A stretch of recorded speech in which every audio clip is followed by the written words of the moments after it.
welcome back to my channelnya mahasiswa. Di video kali ini aku akan jelasin tentang quarter life crisis yang teman-teman lumayan banyak tanyain. Jadi aku pengen sekarang lebih banyak deep talk aja ya. Jadi bukan konten yang serius-serius kayak video-video kayak yang lain.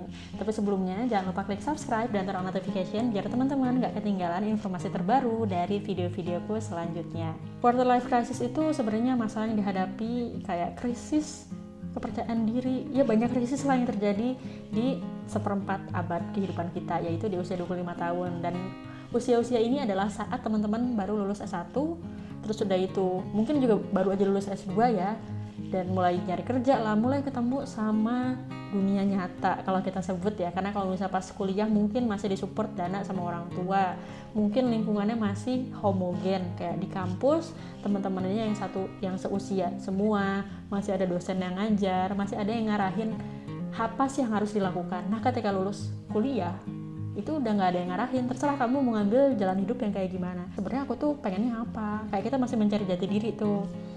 Nah mungkin teman-teman ada yang baru ngerasain ini setelah lulus S2, anggaplah kayak lulus S1 langsung kuliah S2. Kalau lulus S1 usia 22 tahun langsung kuliah S2 misalnya 2 tahun, lulus usia 24, itu baru deh ketemu quarter life crisis ya. Mungkin ada yang kayak gitu. Kalau aku dulu lulus kuliah S1 usia 22, 1 tahun dulu nganggur nih nyari kerja, terus di usia 23 kuliah S2 sampai usia 25, ketemu lagi quarter life crisis. Jadi ketemunya nggak cuma sekali ini.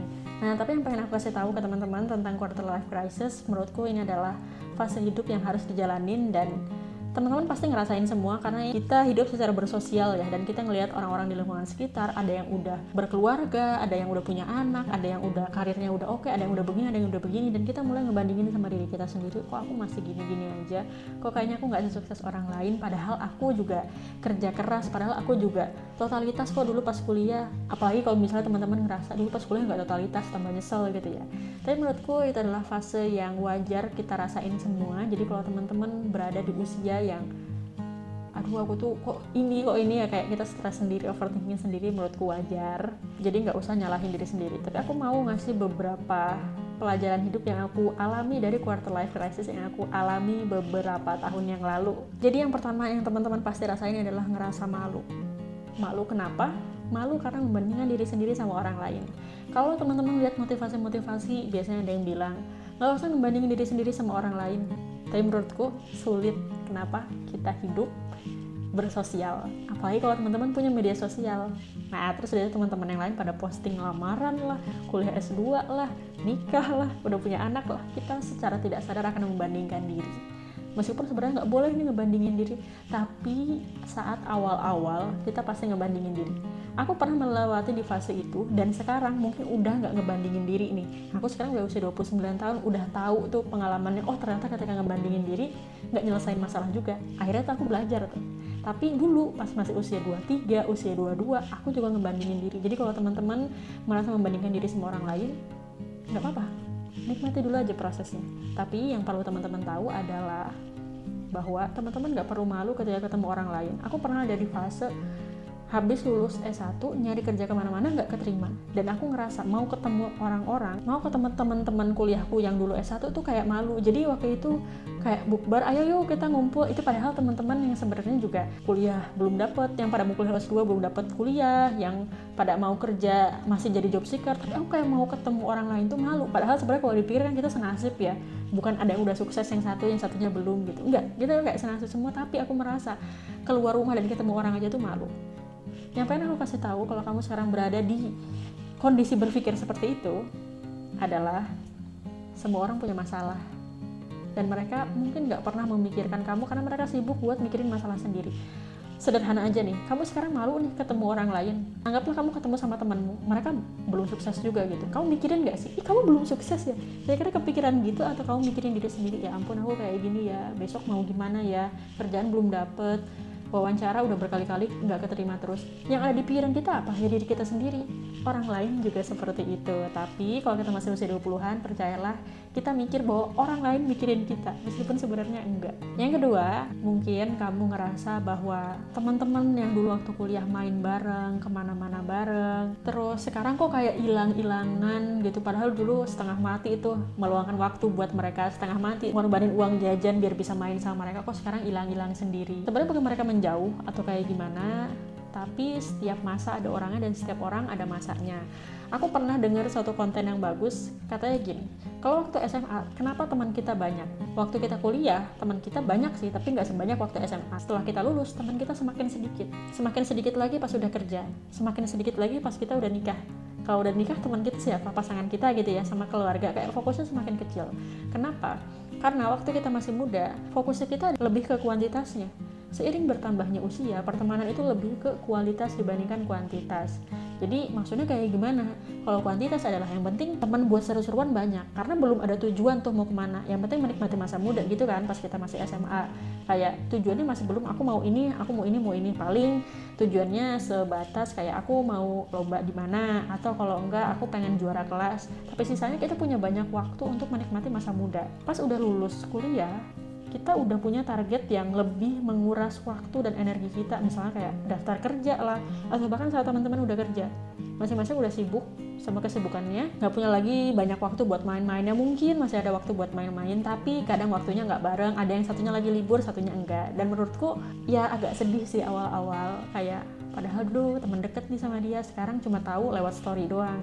Tapi itu semua pasti terjadi, dan teman kita akan semakin sedikit tapi akan semakin berkualitas. Kenapa? Karena kalau teman kita tetap banyak pun seperti dulu, kita nantinya akan ngefilter sendiri, karena nggak semua orang nantinya akan nyambung ngobrol sama kita. Kita akan ketemu orang-orang yang dulunya nyambung ngobrol sama kita, sekarang semakin kesini kok semakin nggak nyambung ya. Bukan merekanya nggak berkembang atau kitanya nggak berkembang, atau mereka yang salah atau kitanya yang salah, enggak. Tapi tujuannya memang udah beda. Lihat aja misalnya kayak dari tempat kerjanya udah beda, terus udah itu rencana dia ke depan kayak gimana, rencana kamu ke depan gimana. Kalau udah beda, omongannya udah pasti beda, karena yang dikejar juga udah beda. Dan ya udah, itu adalah salah satu ya kenyataan pahit yang harus kamu terima di quarter life crisis. Terus udah itu yang ketiga adalah perasaan tertinggal. Kalau kamu ngerasa wah orang lain udah jauh lebih sukses, kok aku masih di sini-sini aja. Wajar banget untuk ngerasain itu. Jadi kalau kamu ngerasa kok aku ngerasa tertinggal sih, jangan tambah kamu udah merasa ngedown, jangan dirimu ngebikin down diri sendiri. Misalnya kayak, kok aku ngerasa kayak gini sih, harus aku tetap semangat dong. Kita nggak bisa selalu semangat, itu jadi toxic positivity malah kalau kita berusaha buat, kamu harus semangat tiap hari. Enggak, kita nggak akan bisa terus semangat setiap hari. Kita punya masa ketika kita lagi semangat-semangatnya, ada masa-masa ngedownnya, dan nggak usah ngejudge diri sendiri. Ini pengalaman yang aku pelajari dari quarter life crisis ketika aku ngerasa tertinggal dari orang lain. Aku dapat tekanan dari lingkungan sekitar maupun keluargaku. Jadi waktu itu habis lulus S1, aku melamar kerja kemana-mana nggak keterima. Dan orang tua aku bilang kayak gini, kamu itu kan mawapres mahasiswa berprestasi nih waktu kuliahnya. Habis lulus kok susah dapat kerja, nggak kayak orang-orang lain yang kuliahnya biasa-biasa aja, IPK-nya biasa-biasa aja, pengalamannya nggak banyak ya, kayak biasa. Orang-orang lain yang mediocre itu dapat kerja lebih gampang daripada kamu. Ya aku juga nggak tahu penyebabnya apa ya, tapi itu lumayan bikin stres banget karena yang ngomong adalah orang tua sendiri. Ditambah lagi waktu itu aku memutuskan ya udahlah aku kuliah S2 aja. Dan waktu itu aku kuliah S2 di kampus yang sama di dalam negeri, dan ada lagi orang yang ngomong dong, orangnya bilang kayak gini, kok kamu nggak kuliah di luar negeri sih, temanmu si X dia kuliah di luar negeri, coba kamu ikutin orang itu. Dan disitu aku merasa pengen banget ngomong ke dia, kamu kalau mau membandingkan, bandingkan sama diri kamu sendiri, jangan bandingkan sama si X yang kuliah di luar negeri. Kamu sendiri lanjut kuliah S2 apa enggak? Pengennya kan ngomong gitu ya. Jadi adalah aku nggak ngomong ya, sampai sekarang nggak pernah aku ngomongin ke orangnya. Tapi yang pengen aku kasih tahu ke kamu, kalau kamu merasa tertinggal gara-gara omongan orang yang seperti ini, kamu sebenarnya cuma butuh waktu untuk mengetahui kebenaran. Dulu aku merasa tertinggal, ngerasa malu, ngerasa kayak nggak sukses, orang lain kayak hidupnya lancar-lancar aja, cuma aku yang susah gitu. Jadi waktu itu aku telah 1 tahun mencari kerja dan nggak keterima. Akhirnya aku kuliah S2. Pas aku daftar, aku tuh daftar di gelombang kedua. Jadi ada temanku yang udah kerja di Coca-Cola, mana dia Coca-Cola pusat di Jakarta. Jadi waktu itu habis wisuda, dia langsung keterima kerja di Coca-Cola pusat di Jakarta, dan dia langsung pergi ke sana. Waktu itu aku ngerasa kayak, wah lancar sekali hidupnya gitu. Aku masih jadi job seeker. Aku mikir kayak, aku kerja dimanapun nggak apa-apa gitu. Tapi kok tetap juga nggak ada HR yang mau menerima aku. Nah terus udah itu pas aku selesai seleksi tahap 2, pas dia ternyata di seleksi tahap 3 atau yang gelombang 3 daftar. Terus aku bilang, loh kamu daftar? Akhirnya waktu itu kita ketemu dan ngobrol-ngobrol. Akhirnya dia cerita, jadi dia itu udah keterima kerja di Coca-Cola. Sebut merek nggak ya? Yalah, sebut aja ya. Jadi dia udah keterima kerja di Coca-Cola, dan dia itu kontrak dulu 6 bulan. Selama dia kerja selama 6 bulan, dia merasa tidak diperlakukan secara manusiawi. Ya benar-benar kerjanya kayak robot, itu yang dia bilang. Dan dia berusaha buat menyesuaikan diri selama 6 bulan, berusaha buat nerima dan lain sebagainya. Terus dia merasa, aku nggak cocok buat di sini. Akhirnya dia resign setelah kontraknya habis, dan dia lanjut kuliah S2. Di situ aku mikir, wah ternyata orang lain yang terlihat oke di luar, sebenarnya nggak semuanya oke. Terus udah itu cerita dari satu orang. Cerita dari orang kedua, dia ditawarin kerja di BI, Bursa Efek Indonesia. Ditawarin dong. Terus udah itu aku mikir kayak, kapan ya aku ditawarin kerja? Nah terus udah itu 3-4 bulan dia resign usaha. Terus aku mikir, kok kamu resign dan usaha? Kamu udah kerja di BI loh, dimana orang lain berusaha mendaftar dan dia ditawarin. Terus kata dia lingkungannya toksik. Aku di sana itu bukan tambah bisa berkembang, tapi malah stres.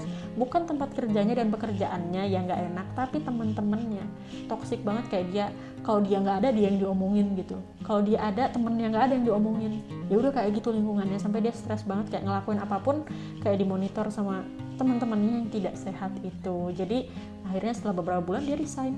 Terus di situ aku ngerasa bahwa sebenarnya nggak ada perfect life. Dan itu aku baru sadar kapan? Setelah ya dibawakan sama Allah, oh ternyata orang-orang nggak ada yang namanya perfect life. Semua hidup yang kelihatan baik-baik aja di luar, dalamnya nggak ada yang baik-baik aja. Mungkin aku ngerasa kayak masalahku adalah aku udah nyari kerja nggak keterima. Itu masalahku nih. Tapi ada orang yang udah keterima kerja, masalahnya adalah kerjaan itu sendiri gitu. Jadi setiap orang sebenarnya punya masalahnya sendiri dan kamu nggak perlu merasa tertinggal. Yang keempat adalah masalah kerasa besar dan nggak ada jalan keluarnya. Lagi-lagi aku pengen bilang wajar banget, terutama bagi kamu yang mungkin anak pertama di keluarga. Mungkin orang tuanya nggak bisa diajak ngobrol soal masalah quarter life crisis. Mungkin juga kamu punya kakak, kamu bukan anak pertama kayak aku nih, tapi kakaknya nggak kuliah. Jadi aku yang lulus kuliah punya tuntutan paling gede karena aku anak pertama di keluarga aku yang lulus S1. Tuntutannya udah paling gede dong. Kayak kamu lulus S1, kakakmu lulusan SMA, wajar kalau belum dapat kerja, tapi kamu udah lulusan S1, kampus negeri, termasuk salah satu kampus terbaik di Indonesia gitu. Kok bisa belum dapat kerja kan? Kalau misalnya teman-teman ngerasa kayak gitu, that's okay. Ya menurutku ya, masa-masa saat kita ngejalanin itu kayak stres banget, kayak mau mati rasanya ya. Tapi sekarang ketika aku look back lagi, ngeliat ke belakang lagi, justru masa-masa paling bikin nangis, paling bikin stres, paling pengen aku hindari, itu justru jadi pelajaran yang paling berharga. Nih aku nyeritain aja sambil ketawa-ketawa gitu kan. Kalau seandainya dulu aku nggak ngelewati masa-masa itu, mungkin sekarang baru ngelewatin pas sudah tua gitu. Kalau misalnya teman-teman pas masih muda, udah baru aja lulus kuliah, masih di usia muda, udah kena masalah banyak, menurutku dinikmatin aja. Mending kena masalah pas masih muda deh, energinya masih ada, dibandingkan nanti pas sudah tua, udah energinya habis, waktunya habis, masih kena masalah lagi gitu kan. Cuma seiring berjalannya waktu ya masalah emang gak tambah mudah, tapi tambah susah, cuma teman-teman tambah strong. Jadi apapun yang saat ini teman-teman lagi hadapin, baik di quarter life crisis atau masalah lainnya, aku yakin kalau masalah ini diberikan ke teman-teman, artinya teman-teman yang pundaknya paling kuat dan dinilai sama Tuhan paling sanggup untuk ngehandle masalah tersebut. Balik lagi kayak ke temanku, mungkin kalau aku yang di posisinya dia, yang udah kerja jauh-jauh pindah ke Jakarta dalam 6 bulan pindahan lagi balik ke Malang, nggak bisa deh. Mungkin aku akan dibully sama keluargaku gitu. Tapi mungkin bagi dia masalahku itu gede. Kalau dia nggak pernah ngalamin kerja dulu ke sana, mungkin akan lebih dibully lagi sama keluarganya gitu. Jadi masalah itu sesuai dengan kapasitas kita masing-masing. Dan selanjutnya, masalah apapun yang diberikan kepada kita itu sebenarnya buat menguatkan sisi paling lemahnya kita. Karena aku ngerasa gini, aku selalu dapat ujian di bagian paling lemahku yang itu harus aku latih. Jadi aku mikir gini, misalnya kayak aku udah punya skill di kemampuan public speaking. Aku nggak pernah dapat ujian di masalah public speaking. Karena bagian itu udah nggak perlu aku latih. Misalnya masalahku di segi kepercayaan diri gitu. Aku akan selalu kena masalah di bagian kepercayaan diri sampai aku cukup belajar biar lebih percaya diri. Jadi kalau misalnya teman-teman sekarang stres atau bingung, overwhelmed emotion gitu ya, atau kalau nggak banyak banget yang dipikirin, menurutku salah satu caranya untuk mengurai semua pikirannya adalah ambil kertas, terus udah itu tulis. Terus apa yang teman-teman pikirin, terus udah itu breakdown, bikin timeline sebenarnya apa sih yang teman-teman pengen, rencana ke depan kayak gimana, dan bikinlah rencana yang menurutku lebih cinta ke diri sendiri. Karena biasanya ketika kita buat rencana, kita bikin rencana yang menyiksa diri kita sendiri. Aku ngerasa soalnya ngelakuin itu. Jadi ketika aku bikin rencana kayak di usia sekian harus punya pendapatan sekian, di usia sekian harus mencapai apa. Ya nggak apa-apa sih, bagus, oke. Dan menurutku sebagai orang di usia awal 20-an ambisius banget. Tapi aku yang sekarang di akhir usia 20-an, aku ngerasa kayak harusnya aku nggak perlu stres itu mengejar kesuksesan dan sesuatu yang ambisius. Karena sekarang pikiranku kayak udah ya hidup yang tenang aja, nggak usah stres, nggak usah banyak masalah, itu udah cukup bikin aku bahagia. Tapi kalau teman-teman merasa kepuasan hidupku dicapai dengan mencapai sesuatu, ini harus ada sesuatu yang dicapai untuk aku merasa puas di hidup, entah karir, entah pendidikan atau apapun, ya nggak apa-apa, silakan aja. Tapi menurutku jangan bikin timeline yang bikin kamu stres sendiri. Punya target tinggi bagus, tapi kamu juga harus bisa mengontrol ekspektasi ke diri sendiri. Karena kalau enggak, kamu akan kecewa sama diri sendiri. Kecewa sama orang lain aja udah nggak enak ya, apalagi kita kecewa sama diri sendiri. Oke, itu aja. Ternyata aku udah buat video yang panjang banget. Semoga teman-teman nonton videonya sampai akhir. Terima kasih sudah menonton video ini. Kalau punya pertanyaan lain bisa tulis di kolom komentar di bawah ini. Sampai jumpa di video selanjutnya. Terima kasih.